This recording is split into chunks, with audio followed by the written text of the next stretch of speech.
আপনার মা রেপ্ট হচ্ছে, আপনার বোন রেপ্ট হয়েছে, আপনার বিনা বিচারে হত্যা হয়েছে, আপনার আয়নাগর ছিল, তখন আপনাদের বারুদ কোথায় ছিল? আপনি আয়নাগর চিনেন নাই? কোথায় আয়নাগর? আমি আবারও বলছি, প্রশাসন আর আওয়ামী লীগ ছিল ইসরায়েল বাংলাদেশের, কি সিট ছিলেন আপনারা? You don't have any right. হাস্যকর। I hate like anything. Feelings অন্য জিনিস। ফিলিস্তিনিদের জন্য আমার ফিলিংস আছে, ফিলিস্তিনিদের জন্য আপনার ফিলিংস আছে। কিন্তু যে লুটরা গিয়ে বাটার দোকান লুট করে, যদি ভেঙে চুরে জ্বালায় পড়ে যাইতো বুঝতাম, জুতা চুরি করে নিছে তো, খাবার লয়ে গেছে, প্লেট লয়ে গেছে, তার মানে কি? তার মানে আপনি লুট করতে নামছেন কখন? যখন আমার বিদেশিরা এখানে সম্মেলনে বসছে, বিনিয়োগের সম্মেলন, তখন। ফলোইং ডেতে আবার কি হয়েছে? হাইওয়ের উপরে গার্মেন্টস শ্রমিক ছাঁটাই নিয়ে আন্দোলন। কই, এই মুহূর্তে তো এগুলা নাই। আন্দোলন শেষ হয়ে গেল, ফিলিস্তিনদের ফিলিং শেষ হয়ে গেল, আবার একটা সম্মেলন ডাকবেন যেটা পাইন মারা যায়, সেইটা তখন আপনি আবার ইয়ে করবেন, যে আবার একটা আন্দোলন নিয়ে আসবেন। কই, এখন আবার আন্দোলনটা কই? ফিলিস্তিনে তো এখনো মারতেছে না, থেমে গেছে। আমি সেজন্য বললাম। এইবার আসেন যে, এটা আমি শুধু এইটুক বললাম, এর বেশি বলার রুচি আমার নাই। আর 2 নম্বর আসেন, আপনি বললেন যে জনগণ বলছে ইউনূস সাহেবদেরকে 5 বছর দেখতে চাই। জনগণ কে সেটা আমার কাছে বড় কথা না, কিন্তু কথার বোল্ডনেসে মানুষ ভয় পাচ্ছে কেন? যে ইউনূস সাহেব আর 5 বছর থাকা দরকার, এই কথাটাই যে ভয়টা পায়, যারা বলে তার থাকার দরকার নাই, তাদের কথায় সেই গতি নাই, তাদের কথায় কোনো ইম্প্যাক্ট হয় না। তো এই দেশে বড় বড় রাজনৈতিক দল তাকে চায় না, নির্বাচন চায়, নির্বাচনের জন্য সিটিং করবে, করুক 100 ভাগ। আমিও তো বলি, অযোগ্য সরকারকে তাড়ায় দেন, ইটস মাই চ্যালেঞ্জ, তাড়ায় দেন, আমি আপনাদের সাথে থাকবো যদি আপনার আন্দোলন যৌক্তিক হয়, মাঠে নামতে পারেন। একবারও আমি বলি নাই ইউনূস সাহেব দেবতা না, ইউনূস সাহেব দেবতা না। আপনি ইউনূস সাহেবকে নামায় দেন না মাঠে নেমে, আপনি আদায় করতে পারবেন। আপনি 12 বছর কিছু করতে পারেননি, এবং মাথার তাজ যিনি ছিলেন সবচেয়ে বড় দলের, সেই মাথার তাজটাকে মাত্র 2 কোটি টাকা এদিক সেদিক করার কারণে যখন তাকে 7 বছর জেল খাটাইছিল, সেই মাথার তাজের জন্য আপনারা কি করতে পেরেছেন?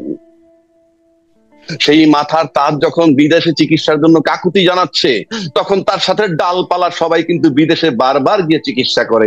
মাতুল্য নেত্রীর জন্য কোনো ফিলিং ছিল না। যে তাদের মাতুল্য নেত্রী যে যেতে পারে না, কোথায় টাচ করেছিল তাদের? আমি কিন্তু খুব দুঃখে কথাটা বলতেছি, কোন প্রেমে না, কারো বিরুদ্ধে নয়। খালেদা জিয়া একজন অসাধারণ মহিলা, আপসীর নেত্রী তাকে বলা হয়। তার যেটুক দুঃখ ঘুষাই দিছে এই ছাত্ররা, প্রফেসর ইউনূস এবং আর্মি চিফ তার বাসায় গিয়ে, এরপর কি এক চুল দুঃখ কেউ দূর করতে পারছে তার আর? আমি কিন্তু মনের দুঃখে বলতেছি, আমি কারো বিরুদ্ধে বলছি না।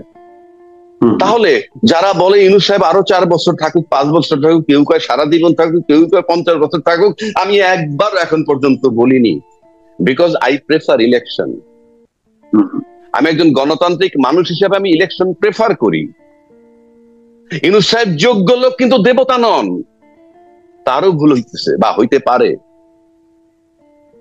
কিন্তু যারা তাকে রাখতে চান না, চ্যালেঞ্জ, এই লোক অযোগ্য, নির্বাচন পর্যন্ত আরেকটা লোক আনেন না, যিনি 3 মাসে নির্বাচন দিয়ে একটা লোক আনেন, কেউ তো নাম বলতে পারতেছেন না, একটা লোকের নাম বলুন। আপনি আপনার একটা নেতাকে কেন স্যাটায়ার করবেন উইদাউট এনি লজিক? আমি আবারও বলছি, ইউনূস সাহেব আমি দেবতা মনে করতেছি না। ট্রাম্প সাহেব যখন সারা বিশ্বের জন্য শুল্ক বাড়িয়ে দিলেন, সারা পৃথিবীতে হাহাকার শুরু হয়ে গেল। কি হাহাকার, কি করবে?